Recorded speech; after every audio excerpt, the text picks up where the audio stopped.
Bonjour à toutes et tous et bienvenue dans ce marathon ludique numéro 4, un marathon ludique un petit peu particulier puisque il y aura pas mal de jeux pour enfants cette fois-ci, puisque c'était un marathon en configuration vraiment familiale, voilà, où j'ai beaucoup joué avec mes enfants et de temps en temps bien entendu avec ma femme, voilà. Donc qu'est-ce qu'on a comme jeu dans ce marathon ludique? Eh bien le premier ce sera Dream a Tree, voilà, dans lequel il faut reconstituer un arbre tout simplement. Alors c'est vendu comme un jeu coopératif à plusieurs joueurs, mais en réalité n'y jouez pas à plusieurs parce que vous allez vous chamailler. Voilà, c'est plutôt un jeu solo, une espèce de réussite solo. Voilà, il faut fabriquer son arbre, c'est plutôt joli, il y a des contraintes bien entendu à respecter, c'est pas si évident que ça, pas aussi évident qu'il n'y paraît, mais voilà, si vous y jouez à plusieurs, vous n'aurez pas tous la même opinion sur la façon de procéder et tout ça, donc je pense que, voilà, moi je vous le conseille pas en tout cas, pratiquez-le en solo. Alors ensuite, ici nous avons Zombie Kids que vous connaissez extrêmement bien sur cette chaîne, tout simplement parce qu'on en a déjà parlé dans un précédent marathon ludique, et en plus il dispose de sa propre vidéo sur cette chaîne. Zombie Kids, c'est quoi? Eh bien, vous allez défendre votre école d'une attaque de zombies, tout simplement. Et c'est un jeu évolutif dans lequel on va décacheter des enveloppes au fur et à mesure des parties. Et donc, ça va changer. Voilà, le jeu va changer. Vous allez upgrader vos personnages, etc. Je n'en dirai pas plus pour ne pas spoiler. Alors, pourquoi je reparle de Zombie Kids ici? Tout simplement parce que nous venons de le finir. Voilà, donc... on a décacheté la 13e enveloppe, c'est un peu décevant, voilà ce qu'il y a dans la 13e enveloppe, sincèrement on était un petit peu déçus avec ma fille, mais bon, dans l'ensemble Zombie Kids est resté vraiment fidèle à lui-même du début à la fin, c'est-à-dire très punchy, beaucoup d'adrénaline dedans, vraiment très intéressant à chaque fois qu'on devait décacheter une nouvelle enveloppe et tout, nous étions fébriles. Alors, un petit aveu à vous faire, nous on a un petit peu triché avec Zombie Kids parce que dans la règle de jeu en fait, on vous demande de ne tenir compte que d'un seul trophée par défi réussi. Or, sincèrement, quand vous avez réussi plusieurs défis dans une partie, vous avez absolument pas envie de laisser passer un trophée, donc nous c'est ce qu'on a fait. Quand on a réussi 2-3 défis sur une partie, sincèrement, on était fiers de nous, on les a collés les trophées, on n'a pas attendu plus tard, et d'ailleurs je vous invite à faire de même, voilà, restons libres, libertad, no pasaran. Donc Zombie Kids, très bon, vraiment le meilleur jeu de la ludothèque de mes enfants, je vous le recommande évidemment chaudement. Alors ensuite, qu'est-ce qu'on a? On a la chasse aux monstres. La chasse aux monstres est là aussi un jeu coopératif pour les enfants, un jeu coopératif de Antoine Boza, excusez du peu, et donc vous fiez pas trop au graphisme parce que là c'est la V2 et actuellement dans le commerce on vous vend la V3, voilà, donc vous fiez pas trop aux illustrations, elles sont magnifiques, moi je préfère d'ailleurs les illustrations de la V2 que les illustrations de la V3, mais voilà, c'est très personnel. C'est un jeu, c'est une espèce de memory en fait, la chasse aux monstres, dans lequel eh bien on va chasser des monstres comme son nom l'indique. Alors voyez un petit peu, on a un superbe placard là dans le fond de la boîte dans lequel on va glisser donc tous les monstres que l'on va combattre. Pour les combattre, il va falloir qu'on retrouve l'objet qui permet de combattre chaque type de monstre, donc ça peut être un dé, ça peut être un ballon de foot, ça peut être une poupée, bref, et donc à chaque fois qu'on va retrouver l'objet adéquat, eh bien on va envoyer donc ces fameux monstres au placard et on va tous gueuler autour de la table, au placard les monstres, donc c'est assez fun, voilà, les enfants sont à fond, c'est un jeu qui dispose de sa propre vidéo sur la chaîne, donc n'hésitez pas à aller la consulter, sincèrement, je le conseille, voilà, c'est absolument pas une torture à jouer là non plus pour les parents. Alors ensuite, Cristo Fury et son illustration dégueulasse, bon je sais c'est subjectif mais bon je trouve ça très moche, voilà, c'est un jeu qui m'a été prêté par la ludothèque de ma ville et donc c'est un jeu de rapidité, donc en plus il me déplaît énormément. Mais alors par contre, voilà, restons objectifs, pour un jeu de rapidité, voilà, si vous aimez ce style-là, je pense vraiment que vous allez adorer Cristo Fury, parce que, eh bien, alors à l'intérieur en fait, vous jouez des équipes de cuisine, c'est-à-dire qu'il va falloir que vous fomentiez des plats comme ça pour certains clients qui vont avoir des exigences, donc il va falloir respecter leurs exigences et il va falloir aller très vite. En fait, plus vous irez vite pour préparer vos plats et moins l'équipe d'en face aura de temps pour préparer le sien, donc c'est redoutable et vraiment on sent la pression dans les équipes là qui font les plats parce que faut aller très vite, chacun dispose d'ingrédients de son côté, d'outils pour fabriquer la recette et donc faut vraiment poser les cartes dans l'ordre. Alors personnellement, comme c'est un jeu de rapidité, j'y ai pas joué, voilà, j'ai fait l'arbitre qui identifie un petit peu les erreurs qui pouvaient se faire dans une équipe ou dans une autre, et donc du coup ça permettait vraiment d'avoir un jeu très très fluide parce que les pénalités tombaient de suite.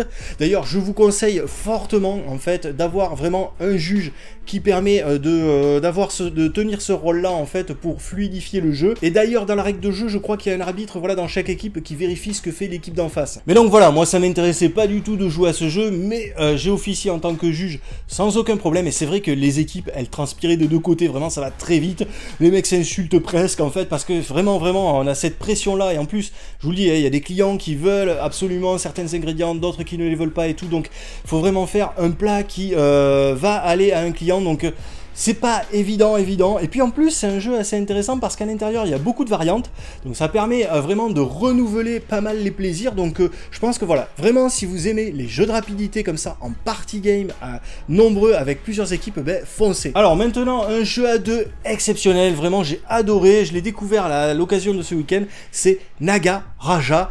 Alors je sais pas si vous vous souvenez, mais on avait parlé dans un précédent marathon ludique de Lost Cities, dans lequel eh ben, il fallait retrouver des cités perdues, mais bon, en gros, c'était juste un prétexte pour poser des cartes avec des chiffres. Ben, dans Naga Raja, en gros, on a le même thème, mais vachement mieux porté. Alors, Naga Raja, c'est un jeu de Bruno Catala, Théo Rivière et Vincent Dutré.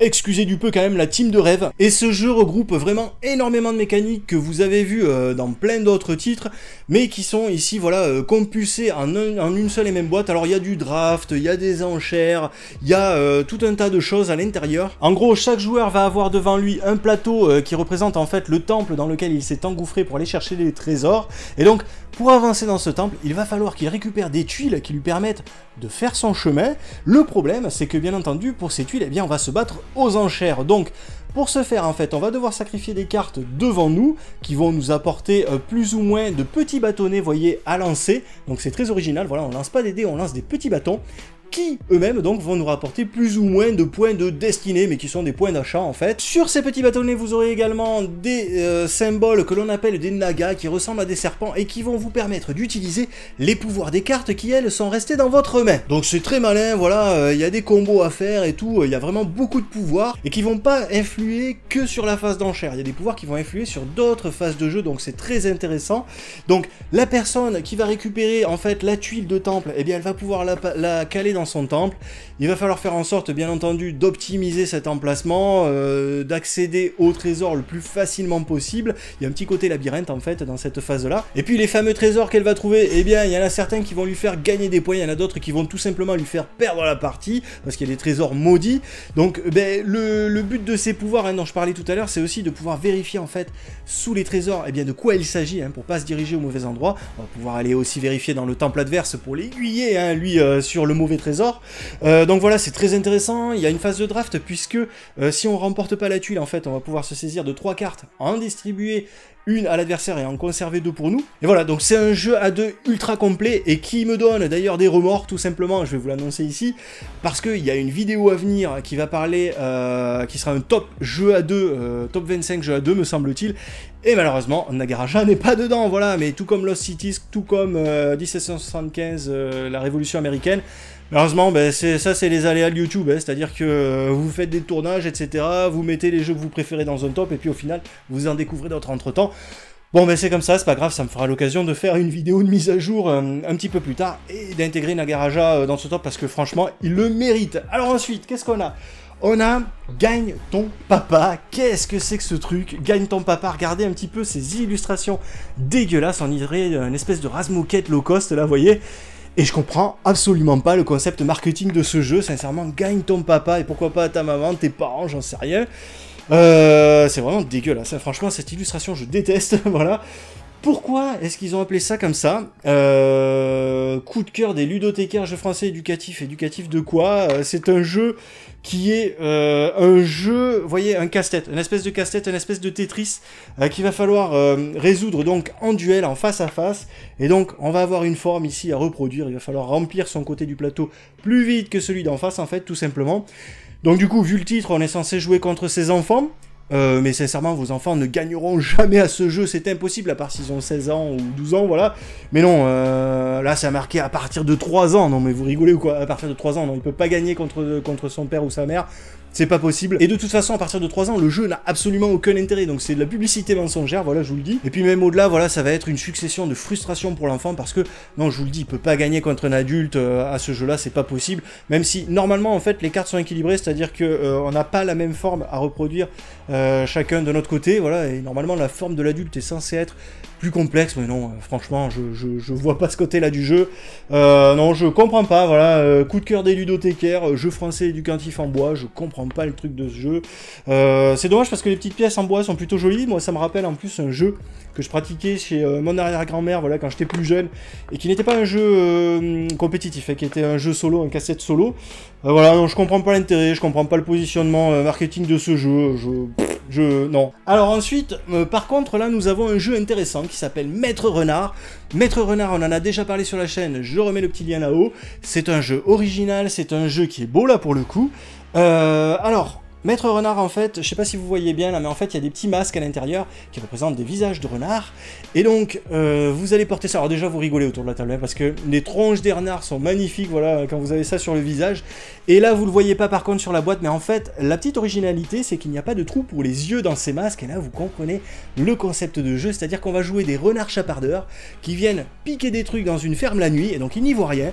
Donc il va falloir ici choper les butins dans la petite boîte en fait, choper les meeples, et donc il faut reconnaître en fait au toucher les bons meeples, parce que si on chope les mauvais, eh bien ça fait perdre des points. Donc on essaye de chaparder les butins là tous ensemble, c'est un joyeux bordel, ça s'insulte gaiement, voilà, donc pas avec des enfants bien entendu, mais bon, c'est un jeu qui peut fonctionner aussi avec des adultes, hein, l'apéro et tout, ça marche bien ça, vous ferez pas la soirée dessus, mais il est quand même sympa, et donc il y a des petits meeples dedans qui sont aussi des meeples ruses, qui vous permettent d'attaquer l'adversaire, de lui piquer des points, de lui piquer des butins.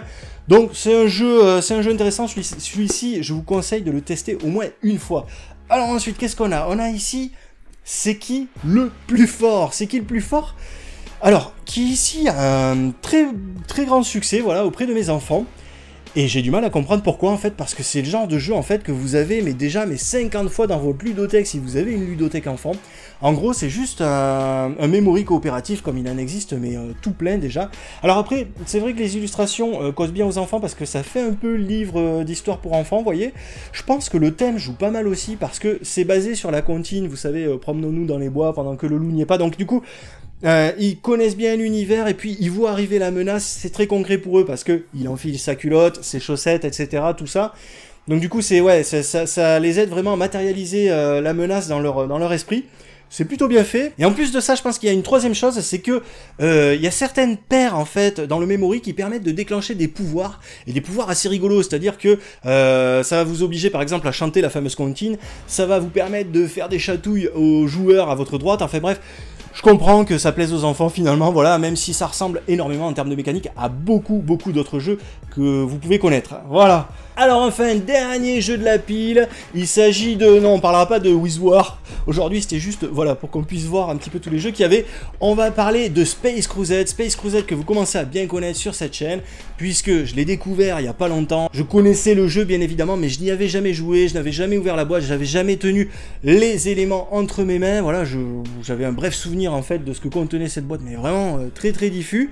Et donc, du coup, on a découvert ça ensemble sur la chaîne, et là, on a eu l'occasion, enfin, de faire une partie avec ma grande fille. On s'est bien amusé dessus, mais je pense que malheureusement il manque un petit quelque chose. Je pense que c'est vraiment un jeu qui mérite d'être pratiqué à 3 ou 4 joueurs parce que c'est exactement ce que je disais en fait dans la vidéo de présentation. Et bien le côté ultra compétitif entre les joueurs humains en fait, c'est ça qui fait le cœur de Space Crusade à mon avis. Voilà, la confrontation Alien Marines, c'est rigolo, c'est sympa et tout. Mais ça nous change pas beaucoup d'HeroQuest en fait, alors que le côté, voilà, entre humains, on se tire la bourre, et en plus de ça, il y a l'alien dont il faut se méfier pour le coup. Ça en fait un jeu qui, à mon avis, a un petit peu mieux vieilli que HeroQuest. Hein. Je continuerai à défendre HeroQuest, il n'y a aucun problème avec ça. HeroQuest, c'est un très bon jeu d'initiation, et pour les enfants, et pour les gens qui connaissent pas trop le jeu de plateau, le jeu de figurines.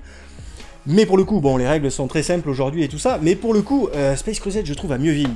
Parce que y a ce côté justement ultra compétitif entre les joueurs humains qui en fait toujours un jeu aussi moderne, je dirais. Alors je vais vous montrer un petit peu le dos de la boîte la dernière fois. Hop là, tous les éléments tombent, ma soeur va être ravie de récupérer cette boîte où tous les éléments sont en bordel désormais, voilà. Voilà, je vous avais pas montré le derrière de la boîte parce que je voulais pas me spoiler les éléments de jeu, mais c'est vrai que je pense que quand t'avais Space Crusade à l'époque, mais t'étais ravi quoi, t'as dû passer de superbes heures là-dessus, vraiment. Alors après, deux petits trucs que j'ai pas fait dans ma vidéo précédente, mais voilà, soyez conciliants avec moi parce que je ne connaissais pas le jeu, voilà, j'ai découvert la règle de jeu à ce moment-là et tout ça, donc j'ai fait quelques petits oublis, notamment au niveau des murs là, les 4 murs qu'il y a au centre du plateau, il faut les mettre à chaque fois en fait, peu importe la mission.